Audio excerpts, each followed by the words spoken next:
জি 24 ঘন্টায় বাংলা এট 5 নিয়ে আমি সব্যসাচী আপনাদের সঙ্গে। 3 বার ফোন করা হয়েছিল। আরজি কর কাণ্ডে নির্যাতিতার পরিবার জি 24 ঘন্টাতেই প্রথম এই অভিযোগ জানিয়েছিলেন। এবার জি 24 ঘন্টার হাতে এলো সেই অডিও ক্লিপ। ঠিক কি হয়েছিল, ঘটনার দিন ঠিক কি বলেছিলেন অ্যাসিস্ট্যান্ট সুপার, একবার নয় তিনবার জি 24 ঘন্টার হাতে এলো সেই অডিও ক্লিপ। ঘটনার দিন হাসপাতাল থেকে 3 বার ফোন করে কি বলা হয়েছিল শোনাবো।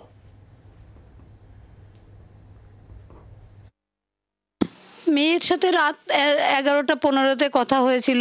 মেয়ে বলেছিল, তারপরে শরীরটা খারাপ হয়েছে, আপনারা কি একটু আসতে পারবেন ইমিডিয়েট? কেন, কি হয়েছে? কি ওর শরীরটা খারাপ, আমরা ভর্তি করাচ্ছি ওকে, আপনি কি ইমিডিয়েট একটু আসতে পারবেন? কি হয়েছে কি সেটা বলবেন তো? সেটা তো ডাক্তাররা বলবে আপনারা এলে। আমরা আপনার নাম্বারটা জোগাড় করলাম, করে জানালাম যে বাড়ির লোক হিসেবে আপনারা একটু তাড়াতাড়ি আসুন। কি হয়েছে সেটা বলো না তুমি। পেশেন্ট শরীরটা খারাপ, ভর্তি হয়েছে হসপিটালে, বাকিটা আপনারা এলে ডাক্তার বলবে। ওর কি জ্বর হয়েছে? আপনারা একটু আসুন, জলদি চলে আসুন যত তাড়াতাড়ি পারবেন। কেন, খুব অবস্থা খারাপ? খুব অবস্থা খারাপ, হ্যাঁ খুব অবস্থা খারাপ, একটু তাড়াতাড়ি চলে আসুন। দ্বিতীয়বার ফোন করে কি বলা হলো শুনবো। ওনার অবস্থা খুবই খারাপ, আপনি যতটা তাড়াতাড়ি পারবেন চলে আসুন। কি হয়েছে না সেটা বলো না। ওটা তো ডাক্তার বলবে, আপনি একটু তাড়াতাড়ি চলে আসুন এখানে। আপনি কে বলছেন বলুন তো? আমি অ্যাসিস্ট্যান্ট সুপার বলছি, আমি ডাক্তার বলছি না। ডাক্তার নেই ওখানে কেউ? আপনার মেয়েকে আমরা এমার্জেন্সিতে নিয়ে এসেছি, আপনারা আসুন, এসে যোগাযোগ করুন। ও কি হয়েছিল কি? ও তো ডিউটিতে ছিল। আপনারা জলদি চলে আসুন যতটা তাড়াতাড়ি পারবেন। আর তৃতীয়বার বলা হলো আত্মহত্যা। উনি সুসাইড করেছেন হয়তো, বা কিছু মারা গেছেন। পুলিশ রয়েছেন, আমরা হসপিটালে সবার সামনেই রয়েছি, ফোন করছি। শ্রেয়সী রয়েছেন আমাদের প্রতিনিধি আমাদের সঙ্গে সরাসরি। শ্রেয়সী, আমি 3 নম্বর অডিও ক্লিপটা যদি ধরি, প্রথম কথা, প্রথমবার মানলাম ঠিক আছে এই খবরটা দিতে চাইছিলেন না যে এই ধরনের ঘটনা ঘটে গেছে, তারপরের বার একই কথা, তৃতীয়বার আত্মহত্যার তথ্য কেন দেওয়া হলো এটা নিয়ে তো এখনো পর্যন্ত প্রশ্ন উঠবে। এবং প্রশ্ন উঠবে যখন তিনি বলছেন যে এখানে সবাই আছি, পুলিশ আছে, আপনাকে বলা হচ্ছে আত্মহত্যা করেছে। তাহলে কি এটা ধরে নেওয়া যেতে পারে শ্রেয়সী যে সবাই আছে যখন, পুলিশও আছে যখন, সবার সম্মতিক্রমেই আত্মহত্যার কথাটা বলা হয়েছিল অ্যাসিস্ট্যান্ট সুপার বলে যিনি দাবি করছেন তার তরফে? দেখো, তোমাকে যেটা জানিয়ে রাখি, এর আগেই যখন আমরা নিজেদের ডাক্তার তরুণীর সঙ্গে, মা বাবার সঙ্গে কথা বলেছিলাম, তখনই কিন্তু তারা আমাদের প্রথম এই বিষয়টি বলেছিলেন যে 3 বার ফোন এসেছিল এবং 3 বার ফোনে 3 রকম তথ্য তাদেরকে জানানো হয়েছিল। প্রথমে অসুস্থতার কথা বলা হয়েছিল, দ্বিতীয়বারে বলা হয়েছিল তিনি অসুস্থতাকে এমার্জেন্সিতে নিয়ে যাওয়া হচ্ছে, তৃতীয়বারে বলা হয়েছিল তিনি সুইসাইড করেছেন। এবং কার্যত আজকে যে এই অডিও ক্লিপ, সেই অডিও ক্লিপে কিন্তু সেই বিষয়টাই সামনে এলো যে এক্ষেত্রে কি কি কথা বলা হয়েছিল। এবং সেই জায়গা থেকে দাঁড়িয়ে কিন্তু কার্যত নিজেদের যে পরিবার, তার পরিবারের পক্ষ থেকে যে প্রশ্নটা তোলা হচ্ছে যে এক্ষেত্রে কেন 3 বার 3 রকম তথ্য তাদেরকে দেওয়া হলো। এবং তারা যেটা আরো বলছেন যে এক্ষেত্রে নির্দিষ্টভাবে তাদের বক্তব্য যে যেখানে যখন বলা হচ্ছে, সেকেন্ডবার যখন বলা হয়েছিল যে এমার্জেন্সিতে নিয়ে যাওয়া হচ্ছে আপনার মেয়েকে, কিন্তু তারা যখন যান তখন তারা দেখতে পান যে তাদের মেয়ে ওই সেমিনার হলেই পড়ে আছে, এমার্জেন্সিতে তাকে নিয়ে যাওয়া হয়নি। ফলে সেক্ষেত্রে কেন এমার্জেন্সিতে নিয়ে যাওয়া হচ্ছে এই তথ্যটা দেওয়া হলো, কেন বলা হলো যে ডাক্তাররা দেখছেন এমার্জেন্সিতে নিয়ে যাওয়া হচ্ছে। ফলে এই সামগ্রিক সমস্ত কিছু নিয়েই কিন্তু কার্যত একটা বিভ্রান্তির জায়গা তৈরি হয়েছে, একটা প্রশ্নের জায়গা তৈরি হয়েছে, এবং কার্যত পরিবারের পক্ষ থেকেও কিন্তু সেই বিষয়টা নিয়ে প্রশ্ন তোলা হচ্ছে। একদমই শ্রেয়সী। এবং জি 24 ঘন্টা গত 23 তারিখে ঠিক নির্যাতিতার পরিবার কি বলেছিলেন শুনবো। মেয়ের সাথে রাত 11:15-তে কথা হয়েছিল। মেয়ে বলেছিল, তারপরে 8:30টায় রোজই ফোন করে, শুক্রবার ফোন করেনি, আমি 2বার ফোন করেছি, ফোন বেজে গেছে, আমি ভেবেছি হয়তো ব্যস্ত আছে। তারপর 10:53 হসপিটাল থেকে ফোন আসে, আপনারা লোক বলছেন আপনারা একটু আসুন, অসুস্থ। তখন ওর বাবা আবার ফোন করে 10:53, মানে শুক্রবার সকাল 10:53। তারপর আমি আবার ফোন করি, ফোন করলে ওনারা বলেন ওনাকে এমার্জেন্সি নিয়ে যাচ্ছে। আমি কি ডাক্তার যে আমি বলবো কি হয়েছে? আপনারা তাড়াতাড়ি আসুন। কিছুক্ষণ পরে আবার ফোন এলো, এবার আমি করার পরে উনি কেটে দিলেন, তারপরে আবার কিছুক্ষণ 2-3 মিনিট পরেই আবার উনি ফোন করছেন, অ্যাসিস্ট্যান্ট সুপার বলছি আপনার মেয়ে মনে হচ্ছে সুইসাইড করেছে। তখন আমরা তো এমনিতেই ব্যস্ত হয়ে গাড়ি নিয়ে বেরোচ্ছিলাম, মেয়েরই গাড়ি বাড়িতে ছিল, ড্রাইভারকে সঙ্গে সঙ্গে ডেকে নিয়ে এসে গাড়িতে করে চলে গেলাম হসপিটালে। 1 ঘন্টার মধ্যে হসপিটালে পৌঁছে গেছি। এবার তারপরে হ্যাঁ পরপর 3বার উনিই করেছিলেন, তাই এবং পরে মানে অ্যাসিস্ট্যান্ট সুপারই।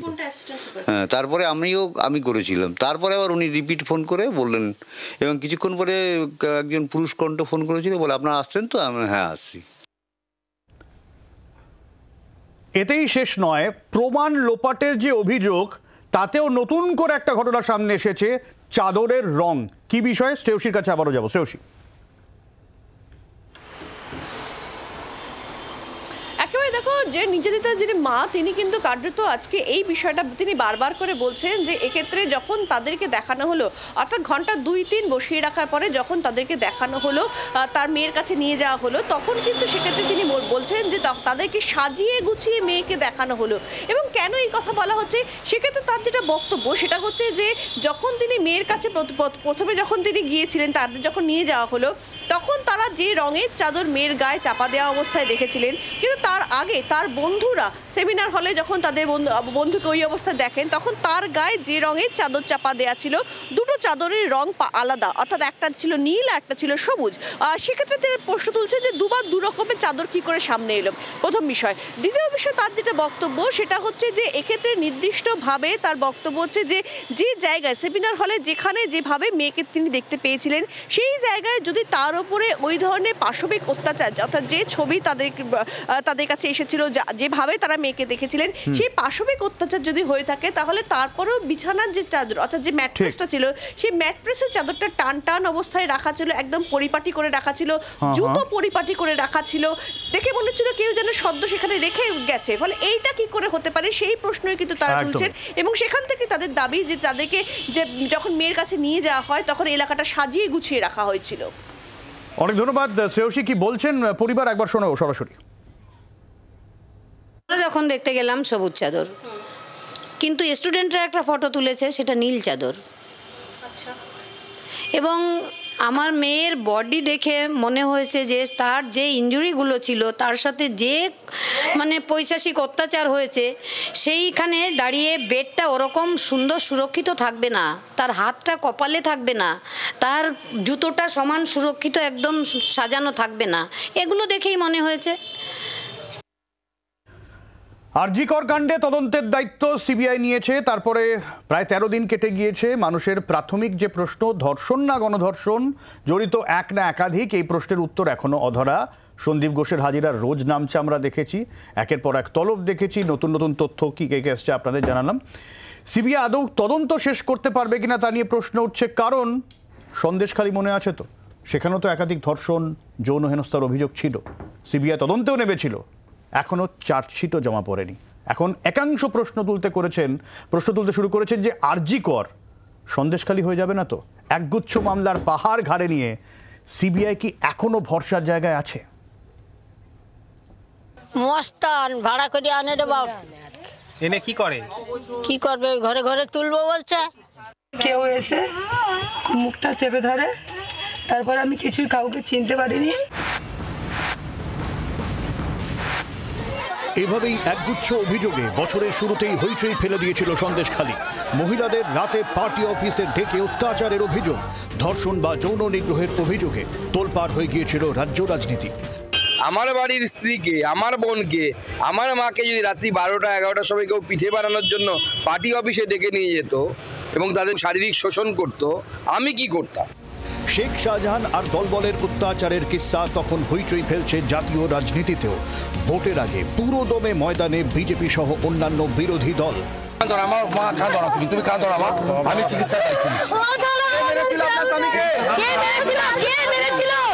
তখনও এই গোটা ঘটনার তদন্তে সিবিআই চেয়েছিলেন বিরোধী দলনেতা। সিবিআই লাও, সন্দেশখালী को জাস্টিস ন্যায় দাও। They want CBI, we want CBI. তারপর শাহজাহানের গ্রেপ্তার, ময়দানে পুরোদস্তুর ইডি ও সিবিআই। শেখ শাহজাহানের গ্রেপ্তারিতে সাধারণের মনে বিচারের আশা জেগেছিল, যদিও তৃণমূল বরাবর ধর্ষণ ও যৌন নিগ্রহের মতো অভিযোগ উড়িয়ে দিয়েছিল। এরপর লোকসভা ভোট, নির্যাতিতাদের মুখ হিসেবে স্থানীয় রেখাপাত্রকে ভোটে দাঁড় করিয়েও সুবিধা করতে পারেনি গেরুয়া শিবির। বসিরহাট লোকসভা কেন্দ্রে জয়ের জোড়া ফুলেরই। চিন্তাধারাটা যদি বিজেপির উন্নত মানের হয়, তাহলে পাশবিক চিন্তাধারা নিয়ে সন্দেশখালি নিয়ে গল্প তৈরি করতে পারে কি? মা বোনেরা, একটা মা বোনদের অসম্মান করবার জন্য বাংলাকে অসম্মান করার খুব প্রয়োজন ছিল? সন্দেশখালি নিয়ে এরপর নানান ভিডিও সামনে এনে চক্রান্তের তথ্য সামনে আনে তৃণমূল। সন্দেশখালি 3 মাস ধরে সন্দেশখালি বলে গলা ফাটিয়েছিল। আজকে সন্দেশখালি দেখেছেন? বিজেপির মণ্ডলের সভাপতি বলছে সন্দেশখালিতে কোনো রকম কোনো ধর্ষণের ঘটনা ঘটেনি। কিন্তু সিবিআই তদন্ত তো জারি। রাজনীতি না হয় সত্যি মিথ্যে গুলিয়ে দেওয়ার কাজ চালাতে পারে, কিন্তু তদন্তকারী সংস্থা ঘটনার 100 দিনের বেশি পেরিয়ে গেলেও এখনও চার্জশিট সিবিআই দেয়নি বলেই খবর। এখনও তদন্ত জারি। সময়ের অন্ধকারে সন্দেশখালিও স্রেফ রাজনৈতিক ইস্যু হয়েই থেকে গিয়েছে। সত্যিই যদি কোনো ঘটনা ঘটে থাকে, তার বিচারও বিষ বাঁ জলে। একটি মাত্র নারী নির্যাতনের মামলা দায়ের হয়েছিল, তাতে একটিও গ্রেফতার নেই। আরজিকর চিকিৎসক ধর্ষণ খুনের ঘটনায় 4 দিনের মধ্যে গ্রেফতার করে কলকাতা পুলিশ। তাতেও কলকাতা পুলিশের ভূমিকা নিয়ে প্রশ্ন ওঠে। দায়িত্ব পাওয়ার পর 13 দিন কেটে গিয়েছে, এখনো ধর্ষণ নাকি গণধর্ষণ সেই ন্যূনতম তথ্য নিয়েও ধোঁয়াশা। শুধু একের পর এক তলব দেখছে আমজনতা, দেখছে সন্দীপ ঘোষের হাজিরার রোজ নামচা। আর এই সমস্ত কিছু ছাপিয়ে রাজনৈতিক টানাপোড়েন। সুপ্রিম কোর্টে একটি রিপোর্ট সিবিআই পেশ করলেও তাতে কি আছে তা নিয়ে ধোঁয়াশা। বরং শেষ শুনানির দিন অভিযোগ দায়েরের সময় নিয়ে তথ্য তালাশ শুনেছে আমজনতা। উই ওয়ান্ট জাস্টিসের যে স্লোগান, সেই স্লোগানের ভার সিবিআই এর কাঁধে। সেই সিবিআই যে সংস্থা সারদা, নারদা, রোজভ্যালি, কয়লা পাচার, গরু পাচার, রেশন দুর্নীতি, নিয়োগ দুর্নীতি, পুরো দুর্নীতি সহ একের পর এক মামলার তদন্ত এখনও শেষ করে উঠতে পারেনি। শেষ করেনি সন্দেশখালি ইস্যুতে তদন্ত, অথচ তা নিয়ে রাজনৈতিক চর্চা হয়েছে বিস্তর। অনেকের তাই প্রশ্ন, তাহলে কি আরজিকর সন্দেশখালির মতোই রাজনৈতিক ইস্যু হয়ে থেকে যাবে? বিচার কি মিলবে আদৌ? কেন বারবার প্রশ্ন ওঠে সিবিআই এর ভূমিকায়? সাধারণ মানুষের নিরপেক্ষ তদন্তের ভরসা কোথায়? ব্যুরো রিপোর্ট, জি24 ঘন্টা। আমি একটা বিরতি নেব। বিরতিতে যাওয়ার আগে স্টুডিওতে আমাদের সঙ্গে যারা যারা রয়েছেন একটু আলাপ করে দিই। আমাদের সঙ্গে রয়েছেন পিয়ালি দাস, সন্দেশখালিতে এক আন্দোলন করেছিলেন। পিয়ালি, গ্রেফতারও হয়েছিলেন আপনি, তাই তো? এবং তার নিয়ে রাজনৈতিক টানাপোড়েনও হয়েছিল। যদিও আমাদের স্মৃতিশক্তি খুব কম, আমাদের আবারও উস্কে দেখতে হবে সন্দেশখালির ঘটনা, কারণ আমরা খুব তাড়াতাড়ি অনেক কিছু ভুলে যাই। আমাদের সঙ্গে রয়েছেন শুভজিৎ সরকার সিপিআইএম এর, আমাদের সঙ্গে রয়েছেন কোহিনুর মজুমদার তৃণমূলের, অঙ্কন দত্ত বিজেপির রয়েছেন আমাদের সঙ্গে আন্দোলনকারী চিকিৎসক থাকবেন সৌরভ রায়, থাকবেন প্রাক্তন পুলিশ কর্তা তরুণ মিত্র। একটা বিরতির পর ফিরে আসছি, সঙ্গে থাকুন।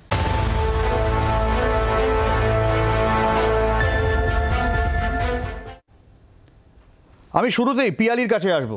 পিয়ালি সন্দেশখালিতে একসময় আন্দোলনকারীদের অন্যতম মুখ, ঠিক আছে? আর আজকে আরজিকর কাণ্ডের প্রতিবাদে ওই সন্দেশখালিতেই বিজেপির একটা বিক্ষোভ মিছিলও হয়েছে।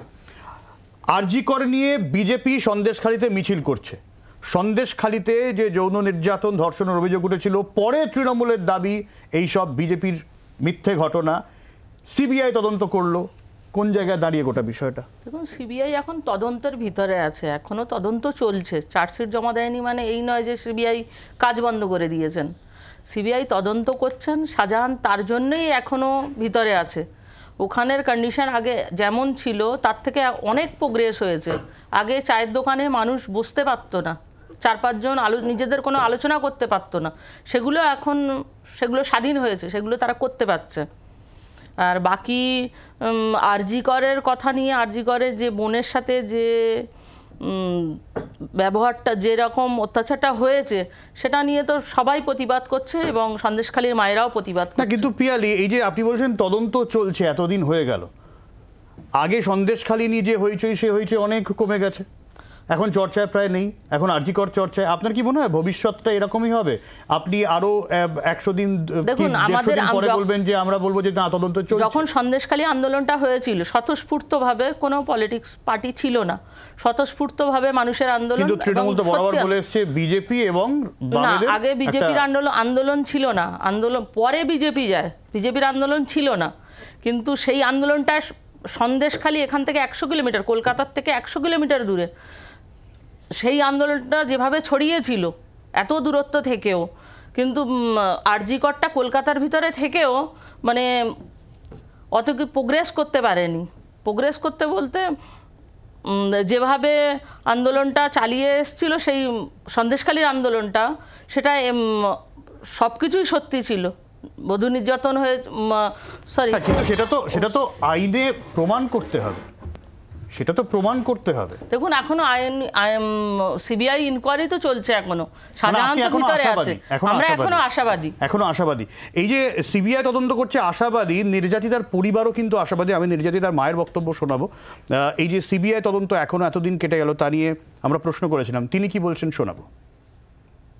এখনো এটা জানতে পারিনি কেন আমার মেয়েটাকে খুন করা হলো, এবং সেই খুনের যে তদন্ত যে এগোচ্ছে না, সেই প্রমাণ লোপাট করার জন্য কারা যে এত কিছু করছে আমি কিছুই জানি না। একটা জিনিস বলুন, যে আমরা দেখছি যে সিবিআই তদন্ত ভার গ্রহণ করেছে, সিবিআই কাজ করছে, কিন্তু সিবিআইয়ের কাজেও কি আপনি সন্তুষ্ট? একজনের কাছে তো সন্তুষ্ট থাকতেই হবে। আমরা তো সিবিআই চাইনি, আমরা হাইকোর্টে গেছি, পুলিশের উপর আস্থা না রেখে, মুখ্যমন্ত্রীর উপর আস্থা না রেখে, তাদের কাজে আমরা মানে সন্তুষ্ট ছিলাম না, তাই আমরা হাইকোর্টে গেছি। হাইকোর্ট ভেবেছেন ওনারা ভালো কাজ করবেন, তাই হাইকোর্ট দিয়েছেন। দেখি ওনারা কি করবেন, সেই আশায় তাকিয়ে আছি। অপেক্ষা করতে আপনারা প্রস্তুত? আর তো কিছু করার নেই, মেয়েটা তো ফিরে আসবে না। আর আমার এই বৃহস্পতিবারই সে ঘর থেকে বেরিয়ে গেছিল, সে এখন আউটডোরে কত পেশেন্ট দেখতো, আজকে সে আর আমাদের মধ্যে নেই।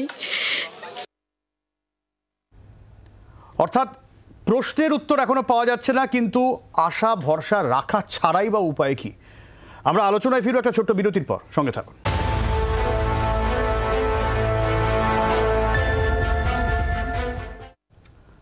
সিবিআই তদন্ত কোন জায়গায়, আরজিকর যেন সন্দেশখালী না হয়ে যায়, সেই প্রশ্ন নিয়ে আলোচনা করছি আমরা। আমাদের সঙ্গে ডক্টর রায় রয়েছেন, সৌরভ রায় রয়েছেন আমাদের সঙ্গে। আমি ডক্টর রায়ের কাছে সরাসরি যাব। ডক্টর রায়, যেভাবে সিবিআই তদন্ত এগোচ্ছে, আপনারাও কি আশাবাদী এখনো পর্যন্ত, নাকি কোথাও গিয়ে একটা কিন্তু মনে আসছে? দেখুন, আমরা প্রথমেই যেটা পরিষ্কার করতে চাই সেটা হচ্ছে যে আমাদের এই লড়াইটা কিন্তু জাস্টিসের জন্য। অর্থাৎ এখানে আমাদের নির্দিষ্ট কোনো পক্ষ নেই, এখানে আমাদের নির্দিষ্ট কোনো বিরুদ্ধ পক্ষ নেই, এখানে আমরা জাস্টিসের জন্য লড়াই করছি। সেই লড়াইতে কেউ যদি ইনজাস্টিসের পক্ষ নয়, তাহলে তিনি আমাদের বিপক্ষে যাচ্ছেন। আমরা প্রথমে একবারও বলিনি যে আমাদের সিবিআই চাই বা সিআইডি চাই বা অন্য কোনো অথরিটির কাছ থেকে আমরা এভাবে তদন্ত করতে চাই। কিন্তু যখন আমরা দেখতে পেলাম যে কলকাতা পুলিশের পক্ষ থেকে অ্যাক্টিভলি ব্যাপারটাকে এভিডেন্স ট্যাম্পারিংয়ের মতন একটা চেষ্টা করা হচ্ছে, তখন স্বাভাবিকভাবেই আমরা কলকাতা পুলিশ এবং রাজ্য প্রশাসনের উপর আস্থা হারিয়ে আমরা জুডিশিয়াল এনকোয়ারি চাই, যেটা পরবর্তীতে সুপ্রিম কোর্টের তত্ত্বাবধানে সিবিআই এর আন্ডারে জুডিশিয়াল এনকোয়ারির ফর্মে আমাদের সেই দাবিটা পূরণ হয়। এখন আমরা দেখতে পাচ্ছি যে মূল ঘটনা ঘটে যাওয়ার পরে এতদিন হয়ে গেলেও নতুন কোনো গ্রেপ্তার হয়নি, বরং একজন যাকে গ্রেপ্তার করা হয়েছিল গ্রেপ্তারি সেই জায়গাতেই আটকে রয়েছে। তারপরেও আমরা যে জায়গাটা দেখতে পাচ্ছি যে 43 সেকেন্ডের ভিডিও ভাইরাল হয়েছে, যেখানে দেখা যাচ্ছে যে ওই ঘটনার উপস্থলে প্রচুর মানুষজন ঢুকে পড়েছেন যাদের সঙ্গে কলেজের কোনো সম্পর্ক নেই, বা যেভাবে চাদর বদলের কথা উঠে আসছে, বা যেভাবে আজকে আমরা অডিও ক্লিপেও শুনতে পেলাম যে বলা হচ্ছে যিনি অলরেডি মারা গিয়েছেন তিনি এখন অসুস্থ এবং তাকে ইমার্জেন্সিতে নিয়ে যাওয়া হচ্ছে। সেখানে কি তাকে ইমার্জেন্সিতে নিয়ে গিয়ে কোনো এভিডেন্স টেম্পারিংয়ের চেষ্টা করা হয়েছিল? এই প্রশ্নের উত্তর আমাদের কাছে ডেফিনেটলি নেই। কিন্তু একই সঙ্গে মূল অপরাধ ছাড়াও যারা অপরাধকে ধামাচাপা দেওয়ার চেষ্টা করছে, তারাও কিন্তু পূর্বতন আইপিসি 201 ধারা এবং বর্তমান ভারতীয় ন্যায় সংহিতা 238 ধারা অনুযায়ী 7 বছর অবধি জেলে থাকার 7 বছর অবধি তাদের জেলে যাওয়ার শাস্তি হতে পারে। এই সমস্ত বিষয়ের সঙ্গে যারা জড়িত রয়েছে, এখনো পর্যন্ত আমরা সিবিআই এর পক্ষ থেকে দেখতে পাচ্ছি না সেই সমস্ত মানুষজনদেরকে গ্রেপ্তার করা হচ্ছে বলে, বা তদন্তের অগ্রগতি জানতেও আমরা যখন সিজিও কমপ্লেক্সে গেছিলাম তখনও আমরা তার কোনো সদুত্তর পাইনি। অর্থাৎ তদন্ত যে পর্যায়ে আটকে পড়ে রয়েছে, সেই পর্যায়ে আমাদের যে জাস্টিসের দাবি, সেই জাস্টিসের দাবিকে গুলিয়ে দিয়ে অন্য বিভিন্ন রাজনৈতিক দাবি দিয়ে, অন্য বিভিন্ন রাজনৈতিক ঘটনা, রাজনৈতিক পক্ষপাতের কথা তুলে এই আন্দোলনের অভিমুখকে ঘুরিয়ে দেওয়ার একটা চেষ্টা হচ্ছে বলেই আমরা মনে করি। কিন্তু আমরা বারবার এটা বলতে চাই যে আমাদের আন্দোলনের প্রথমতম যে দাবি ছিল সেই জাস্টিসের দাবি পূরণ না হওয়া বিচারের দাবিতে আমরা থাকবো এবং সেই কারণে তো সিবিআই এর উপরে ভরসা রাখা। আমি এই জায়গা থেকেই আমি কোহিনুরের কাছে আসবো। কোহিনুর, আজকে আইনজীবীদের তরফে সেখানে হচ্ছে সিজিও কমপ্লেক্সে অভিযান চালানো হয়, সেখানেও সিবিআইয়ের বিচার চাই এবং মুখ্যমন্ত্রীও একই কথা বলছেন যে সিবিআইয়ের জবাব চাই যে কোথায় এতদিন বিচার। এটাও তো একটা মানে গোটা বিষয়টা হয়ে গেল যে পুলিশ সেখানে তদন্ত তা নিয়ে আনা প্রশ্ন, এখন সিবিআই কোথাও গিয়ে সিবিআইয়ের ওপরে চাপ বাড়ানোর একটা বিষয়, নাকি সত্যি মনে হচ্ছে যে এই বিষয়টাও ধোঁয়াশা থেকে যাবে? দেখুন, সিবিআই আপনি এতদিন ধরে সাংবাদিকতা করছেন, এই 2014 পর সিবিআই যেসব ইনভেস্টিগেটিং মানে ছোট ছোট কটা তদন্ত বাদ দিয়ে যে বড় তদন্ত, সে বড় তদন্তের খবর আপনারা করেছেন এবং আপনারা দিনের শেষে গিয়ে দেখেছেন কি একটা মানে আমি যদি সারদা থেকে ধরি, 2013 সালে প্রথম সারদা হয়, এনকোয়ারি দেয়া হয়, তারপর 14তে গভর্নমেন্ট আসে। সেই এনকোয়ারি থেকে আজ অবধি যতগুলো এনকোয়ারি হয়েছে, তার আগেও আছে, তার আগেও ধরুন তাপসী মালিক বলুন, নন্দীগ্রাম বলুন, নোবেল চুরি বলুন, কোন জায়গাটায় সিবিআই একদম অ্যাপ্রোপ্রিয়েট সাকসেস হয়েছে আপনি বলুন, একটা উদাহরণ বলুন। না, একদম বড় উল্টো দিকে। তোমার প্রশ্ন ভ্যালিড, কিন্তু তাহলে বিকল্প কি পুলিশ ছিল? বলতে দিন। না, বিকল্প পুলিশ ছিল করে বলতে দিন, দেখবেন ব্যাপারটা ক্লিয়ার হয়ে যাবে। এরপর উল্টো দিকে বরং যে সিবিআইকে এভিডেভিট দেখানোর জন্য ল মিনিস্টারকে বলেছিল তোতা পাখি, সেই সিবিআই অ্যারেস্ট করেছিল কানিমুজিকে, ইউপিএর আমলে, ইউপিএর লোককে। পরবর্তীকালে কানিমুজিকে ল্যাক অফ এভিডেন্স, অজিত পাওয়ার, যে উদাহরণটা আমরা প্রত্যেকে জানি, আমরা জানি। আমার প্রশ্ন হচ্ছে যে এটা হচ্ছে আইদার, দেখুন তদন্ত কি পুলিশ ঠিক মতন করছিল বলে আপনার মনে হচ্ছে? আপনি যদি আমাকে ডাইরেক্ট প্রশ্ন করেন যে পারছে কি পারছে না, আমার থেকে তার থেকে ভালো হয় আমি 10টা উদাহরণ দিই, উদাহরণ দিলে মানুষের কাছে গেলে বোঝা যায়। আমি প্রথমে যে প্রতিবেদন দেখালাম তাতেও আমরা এই প্রশ্ন তুলছি। আমি এই জায়গাটাই বলছি যে ইনভেস্টিগেশনটা কোনো জায়গাটায়, এখানে ডাক্তারবাবু যেটা বললেন আমারও এখানে একমত। দেখুন, আপনি একটা for a certain moment of time আপনার মনে হতে পারে আপনি ডিসস্যাটিসফাইড ইনভেস্টিগেশনের উপর, কিন্তু তারপর কি হয়েছে, একটার পর একটা ফেক খবর ছড়িয়েছে, সাংবাদিকরা ছড়িয়েছে, একদম আমি প্রোফাইলগুলো দেখিয়ে দেবো, সাংবাদিকরা ছড়িয়েছে, আত্মসহায়ককে বলেছে অ্যাকিউজ সিভিক ওএসডি হয়ে গেছে, এই গোছের গল্প চালিয়ে আলটিমেটলি ব্যাপারটা দাঁড়িয়েছে কি জাস্টিসের দাবি ছিল, এখন হয়ে গেছে পলিটিক্যাল। না, কোহিনুর একটা বিষয়, হয়ে যাওয়ার পর সিপিএম বিজেপি ভাগ হয়ে গেছে। এই যে আমি শোয়ের শুরুটা করলাম, এই যে 3টে ফোন কল, চাদর বা এই ধরনের তথ্য যখন সামনে আসছে, সেমিনার রুমে এত লোক, এই জায়গা থেকে কোহিনুর মনে হয় অনেস্টলি বলো কলকাতা পুলিশের তদন্তটা ঠিক পথে এগোচ্ছিল? অনেস্টলি আমি উত্তর দিই। ফার্স্ট ফেসবুকে এটা হলো সোমা বলে একজনের 6 মিনিটের একটা অডিও। না কোহিনুর, পুরনো জিনিস বাদ দাও। তাহলে পুরনো জিনিস, সেটা তো এটাও তো পুরনো হবে কালকে। না, এইগুলো তো ফেক নয়। কোনটা ফেক? এগুলো ফেক মনে হচ্ছে। এই অডিও কল ফেক। এই অডিও কল কার আছে? আপনি অ্যাসিস্ট্যান্ট সুপার কার নাম তো বলতে পারলেন না। 6 জন অ্যাসিস্ট্যান্ট সুপার আছেন। আচ্ছা, তার মধ্যে মানে অডিও কল নিয়ে প্রশ্ন আছে। 4 জন মহিলা। আরে সেমিনার হলের মধ্যে অত লোক, আরে আন্দোলন, ক্রাইম সিনে অত লোক, ওটা ফেক। ইনভেস্টিগেশন তো সিবিআই এর হাতে। আমি তো বলছি যে কথাটা এনলাইটেন্ড হয়ে সংবাদ মাধ্যম, ফেসবুক হচ্ছে, আমার ধারণা আপনার চেয়ে অনেক বেশি কম্পিটেন্ট তো সিবিআই অফিসার আছে। আপনি যে কথাটা এত পরিষ্কার, এত স্বতঃস্ফূর্ত, এত ক্লিয়ার করে বলছেন, why CBI is not confirming this? Ankan, এই জায়গাটা তো কোয়েশ্চেন আছে। আমাকে যখন ডেকেছেন, আমাকে তো পুরো কথাটা, অর্ধেক কথা ইনফিনিট ভাব বলে তো শেষ হলে মুশকিল আছে।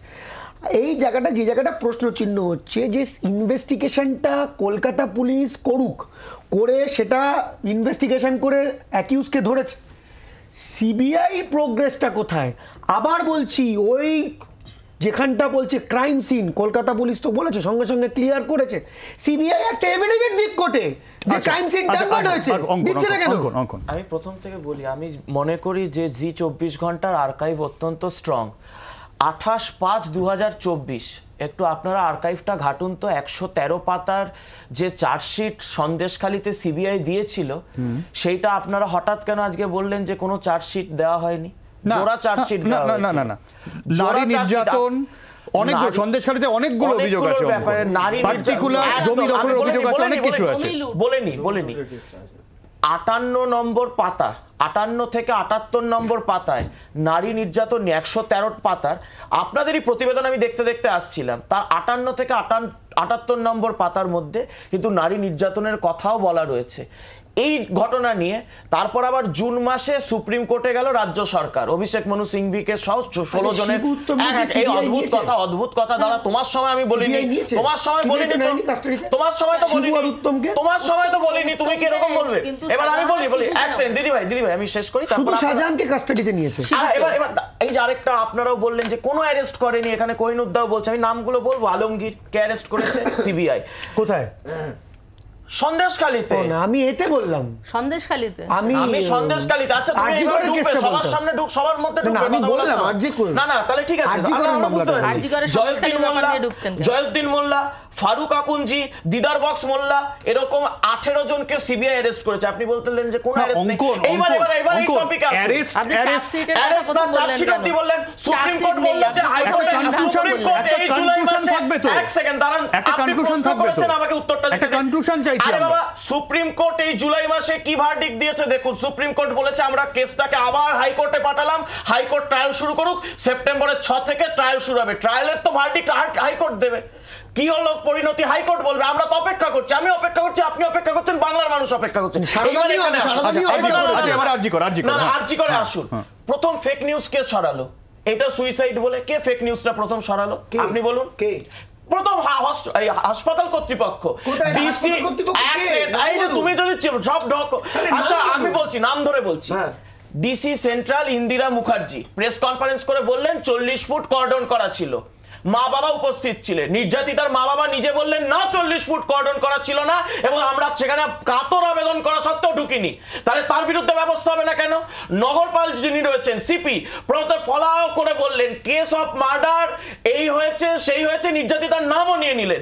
বিএনএস 72 তাকে অ্যারেস্ট করা হলো না কেন? এই যে এতজনকে বিজেপির ডাকা হচ্ছে, বামেদের ডাকা হচ্ছে, সোশ্যাল ইনফ্লুয়েন্সারদের ডাকা হচ্ছে, তাদের কেন ডাকা হলো না? কেন নগরপালের বিরুদ্ধে ব্যবস্থা হলো না? ওই জায়গাটাকে সুরক্ষিত করার দায়িত্ব ছিল। যখন আপনি একটা এই ঘটনার মধ্যে আমার বিরুদ্ধে কোনো ক্রাইম হয়ে গেল, আপনি বলতে পারবেন যে বাইরে থেকে এসে না এই জায়গাটায় ক্রাইম হয়েছে, এই জায়গাটায় হয়নি। প্রথম থেকে এভিডেন্স ট্যাম্পার করা হয়েছে, এবং আপনি সিবিআই বলেছে ক্রাইম সিন অল্টার হয়েছে, এটা সিবিআই বলেছে। কোন এভিডেভিটে বলেছে? না সুপ্রিম কোর্ট এই নিয়ে প্রসঙ্গ উঠেছে, সুপ্রিম কোর্ট এই প্রসঙ্গ উঠেছে। এই রাজ্য সরকার প্রথম থেকে লোকাচ্ছে এবং ঘটনাটাকে ঘেটে দিতে চাইছে বলে সুপ্রিম কোর্ট বলেছে যে পরের দিন একজন রেসপন্সিবল অফিসারকে নিয়ে আসবেন আপনার রাজ্য সরকারের হয়ে কথা বলার জন্য।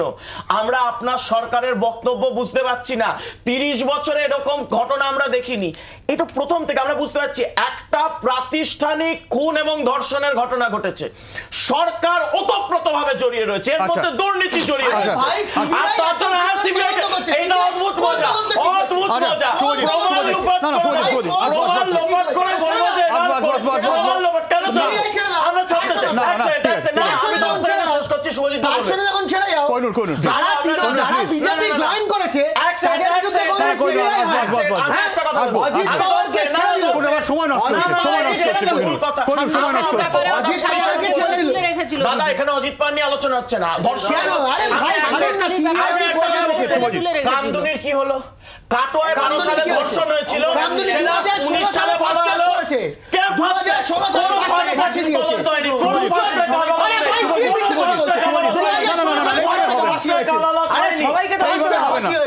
কেন্দ্র সরকার পাঠিয়েছে চিঠি 126টা ফাস্ট ট্র্যাক কোর্ট তৈরি করার জন্য। একটা ফাস্ট ট্র্যাক কোর্টে এরা ধর্ষকদের এই সরকার ধর্ষকদের বাঁচানোর। এবারে সঙ্গীতকে বলতে কোহিনুর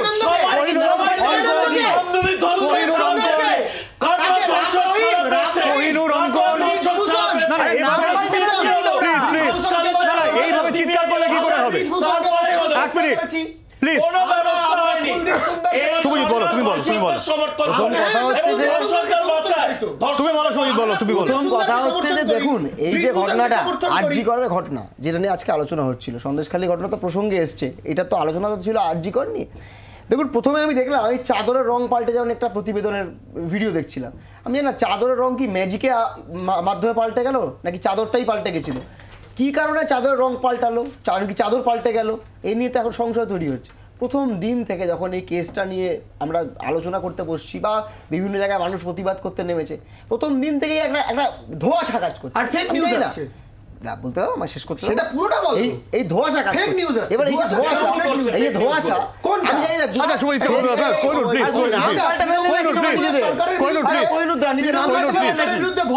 আরে তুমি তোমার সময় বলো না। আচ্ছা আরে তুমি তো এরকম করতে না, তুমি তোমার সময় বলো। সরকারের বিরুদ্ধে আরে অঙ্কন প্লিজ কোহিনুর প্লিজ সরকার, আরে মিথ্যে কথা বলে হবে না শুভজিৎ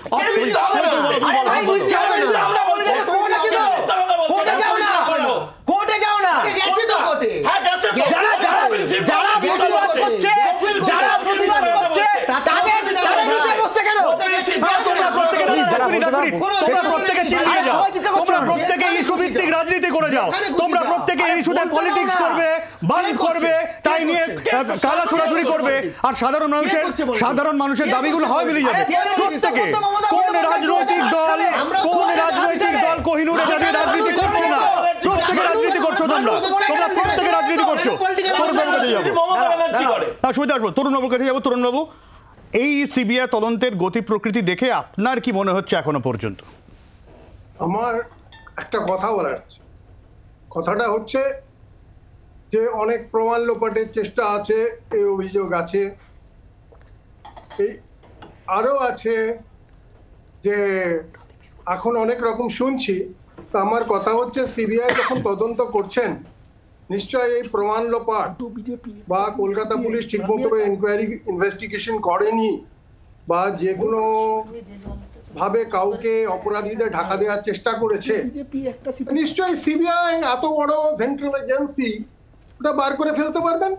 এবং যারা এতে এই অন্যায়ের সঙ্গে যুক্ত আছে পুলিশের লোকেরা, তাদের সেই মতো প্রসিকিউট করারও তো জায়গা রয়েছে। তা এখন আমরা ওই 16 দিন 15 দিন হয়ে গেছে, এখন আর বসেই থাকি আমরা সিবিআই কবে সুরাহা করবে বা এই তদন্ত করে এই সমস্ত কিছু বার করতে পারবে। একদমই আমরা এই জায়গা থেকেই ডক্টর রায়, মানে আপনিও সেরকম বলছিলেন শুরুতে যে গোটা বিষয়টার বড় বেশি পলিটিসাইজ হয়ে গেছে, তা নিয়ে রাজনৈতিক তরজা চলছে, আমরা স্টুডিওতে তর্ক বিতর্ক করছি। কোথাও গিয়ে কি আপনার মনে হচ্ছে যে যত সময় এগোচ্ছে রাজনৈতিক বিতর্ক, রাজনৈতিক তরজাটা থাকছে, বিচারের দাবিটা আস্তে আস্তে ওই রাজনীতিকরণ হয়ে যাচ্ছে গোটা বিষয়টা? দেখুন, আমি এটাই একেবারে দ্ব্যর্থহীন ভাষা এটাই বলতে চাই, প্রথম দিন থেকে যে আন্দোলন করেছে জুনিয়র ডাক্তাররা, যে আন্দোলন করেছে এবং সেই আন্দোলনের ডাকে সাড়া দিয়ে সারা বাংলা জুড়ে, সারা দেশ জুড়ে মানুষ সেভাবে পথে নেমেছেন, তারা সবাই কিন্তু একেবারে একটাই দাবিতে পথে নেমেছিলেন যে জাস্টিস চাই।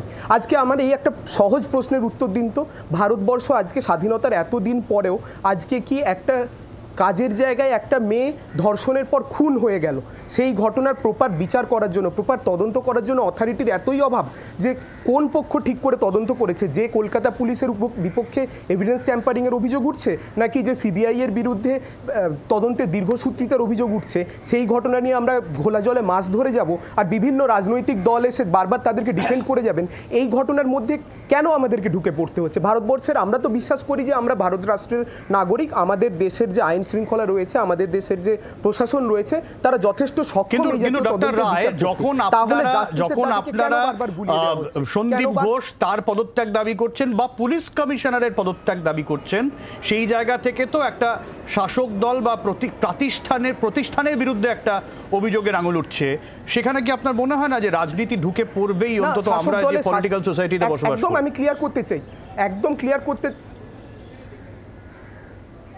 ক্লিয়ার করতে চাই, আমরা কোনো শাসক দলের বিপক্ষেই কোনো রকম বক্তব্য রাখছি না। আমরা সন্দীপ ঘোষের বিরুদ্ধে বক্তব্য রাখছি তার কারণ তার বিরুদ্ধে দুর্নীতির অভিযোগ এবং এভিডেন্স ট্যাম্পারিংয়ের যে অভিযোগ উঠছে তার কারণে। আমরা বিনীত গোয়েলের বিরুদ্ধে বিনীত গোয়েলের অপসারণ চাইছি, তার কারণ এভিডেন্স ট্যাম্পারিংকে তিনি আটকাতে পারেননি এবং তারপরে 14-15 মাঝের রাতে যে অ্যাটাকটা ঘটে, যে অ্যাটাকের সাক্ষী আমি নিজে, আরও অনেকে ছিল, আমাদের প্রত্যেকের প্রাণ সংশয় হয়েছে, সেই মুহূর্তেও তিনি সদর্থক ভূমিকা নিতে পারেননি। এই কারণেই আমরা চাইছি, এর মধ্যে তো কোনো রাজনীতি নেই। আমি যদি আমার দেশে নিরাপত্তা না পাই, আমি যদি আমার দেশে ঘটে যাওয়া একটা ভয়ঙ্কর নারকীয় হত্যার প্রপার তদন্ত না পাই, তাহলে আমার দেশের নাগরিক হিসেবে আমার প্রশ্ন তোলার অধিকার আছে। একদমই একদমই। আমি আসবো অঙ্কনের কাছে, আমার আর একটা বিরতির সময় হয়ে গিয়েছে, আমি আসবো প্রত্যেকের কাছে, কিন্তু বিরতিতে যাওয়ার আগে আমি সুকান্ত মজুমদারের একটা বক্তব্য শোনাতে চাইবো যে এই সিবিআই এর তদন্ত নিয়ে সুকান্ত মজুমদার এখনো পর্যন্ত কি বলছেন, আমি এইটা নিয়ে তারপরে আসবো। সুকান্ত মজুমদার: কোনো তদন্তকারী সংস্থা তথ্য প্রমাণ ছাড়া কারো বিরুদ্ধে ব্যবস্থা নিতে পারে না। নিলে আজকে যদি সন্দীপ ঘোষকে অ্যারেস্ট করে কালকে জামিন পেয়ে যাবে। কোর্টের সামনে কি বলবেন আপনি গিয়ে? তথ্য প্রমাণটা কোথায়? আপনার মনে হয় এরপরে কোনো তথ্য প্রমাণ পাবেন? এখান থেকে তথ্য প্রমাণ লোপাট করার চেষ্টা করা হয়েছে কিনা মুখ্যমন্ত্রীর নির্দেশে বা তার অনুপ্রেরণায়? তথ্য প্রমাণ না থাকলে সিবিআই কেন FBI অ্যারেস্ট করতে পারবে না?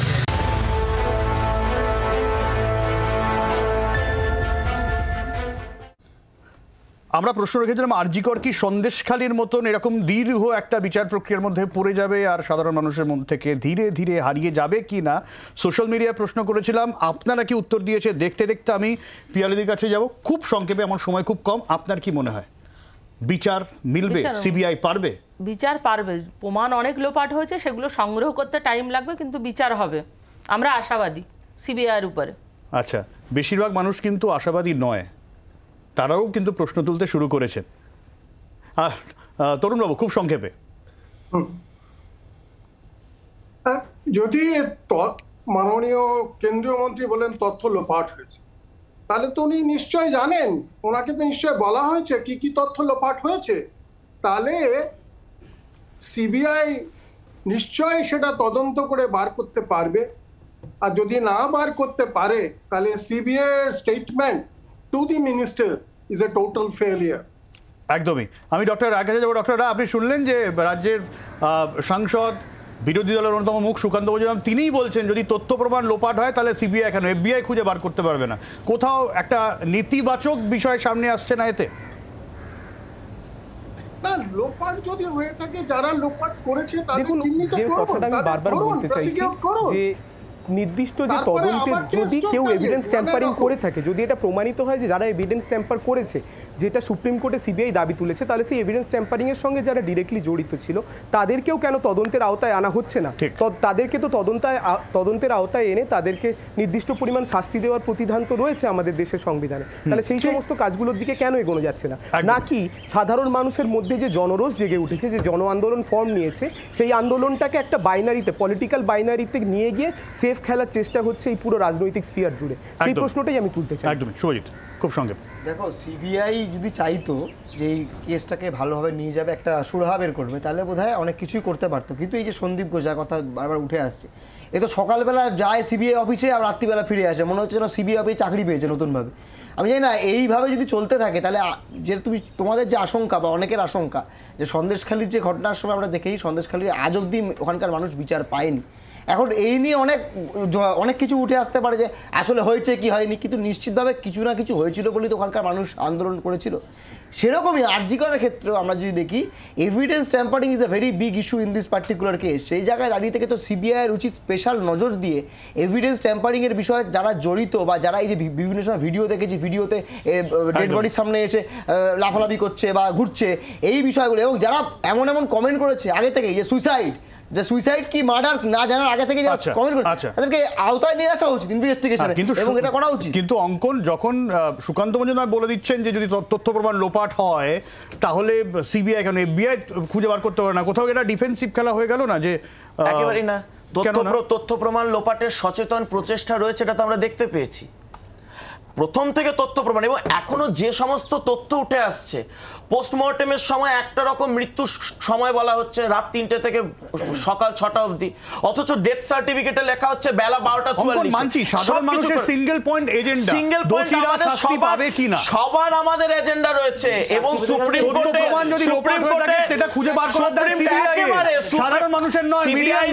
একদম সেইটাই, এবং সুপ্রিম কোর্টের তত্ত্বাবধানে হচ্ছে যাবতীয় তদন্ত। এবং আমাদের আশা রাখতে হবে এবং আমাদের ভরসা রাখতে হবে, নির্ভয়া থেকে শুরু করে যেখানে কি ধৈর্য রাখতে হবে, অনন্ত ধৈর্য যেন না হয়ে যায়। নির্ভয়া বিচার পেয়েছিল কতদিন পর, ধৈর্য রাখতে হয়েছিল, তেমনি আমাদেরকেও ধৈর্য রাখতে হবে যদি আসল দোষী অবধি যাওয়া যায়। যদি ওই সঞ্জয় নামক একজন ধনঞ্জয়কে সামনে রেখে এরকম করে যে তার তড়িঘড়ি ব্যাপারটাকে একজনকে ফাঁসিতে ঝুলিয়ে দিয়ে আমরা মেনে নিলাম যে হ্যাঁ চলো চলো চলো চলো কেসটা মিটিয়ে গেছে, যেটা মমতা ব্যানার্জি করতে চাইছে। 13 বছরে দেখুন একটা ধর্ষণের ঘটনা দেখাতে পারবেন না, 1 বছরে একজনকে ফাঁসি দিয়েছেন মমতা ব্যানার্জি, কিন্তু এটা কি বলছেন আমি তো 1 সপ্তাহে সলভ করে দিতাম। অর্থাৎ পরিষ্কার প্রচেষ্টা রয়েছে, কিছু ধামাচাপা দিতে চাইছে সরকার, সিবিআই কে সেটা বের করতে হবে। কোহিনূর, সিবিআই লাল নীল ডায়েরি থেকে শুরু করেছিল সারদায়, টিভির পর্দায় দেখেছিলাম সাংবাদিকরা না, মিডিয়া ট্রায়ালে প্রমাণ হয়ে গেছিল যে ওখানে কে দোষী। সেই সাদা নীল ডায়েরি আজ অবধি গঙ্গার তলা থেকে কেউ উদ্ধার করে উঠতে পারেনি। এরকম প্রত্যেকটা খবর হয়। দেখুন, ইনভেস্টিগেশনটা যদি ইনভেস্টিগেশনে করার মতো হয় তাহলে যে কেউ পেয়ে যাবে, কিন্তু সিবিআই এতদিন আমরা দেখেছি যে সিবিআই একটা পলিটিক্যাল এজেন্ডা নিয়ে সবসময় ইনভেস্টিগেশন করে, এবং সেই জন্য অজিত পাওয়ারও হয়নি, তাই জন্য আমাদের হিমন্ত বিশ্ব শর্মাও হয়নি, সেক্ষেত্রে দাঁড়িয়ে সিবিআই ইনভেস্টিগেশন করা লাভ নেই। তৃণমূলের থেকে বেশি তৃণমূল তারপর বিনীত গোয়েল যা স্টেটমেন্ট দেয়, কুণাল ঘোষের থেকে ভালো তৃণমূল করে প্রসূনবাবু দাঁড়িয়ে ছিল না মালদার, প্রসূনবাবু ওই রকম বিনীত গোয়েলের জন্য ভালো হয়েছে। আমাদের অভিজিৎ গাঙ্গুলি 2-4টে পাওয়া যাবে, ভালো হবে, অসুবিধা নেই। আমরা খুব একটাই কথা বলছি, আমরা সিবিআই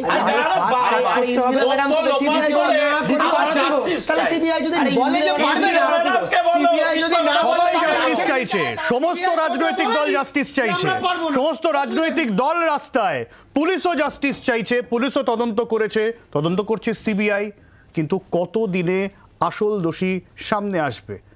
এক না একাধিক ব্যক্তি জড়িত, অন্তত সেই বিষয়টা সামনে আসুক। সুপ্রিম কোর্টের পরবর্তী শুনানির দিকে নজর থাকবে। আপাতত এই পর্যন্ত, সঙ্গে থাকুন জি 24 ঘন্টা।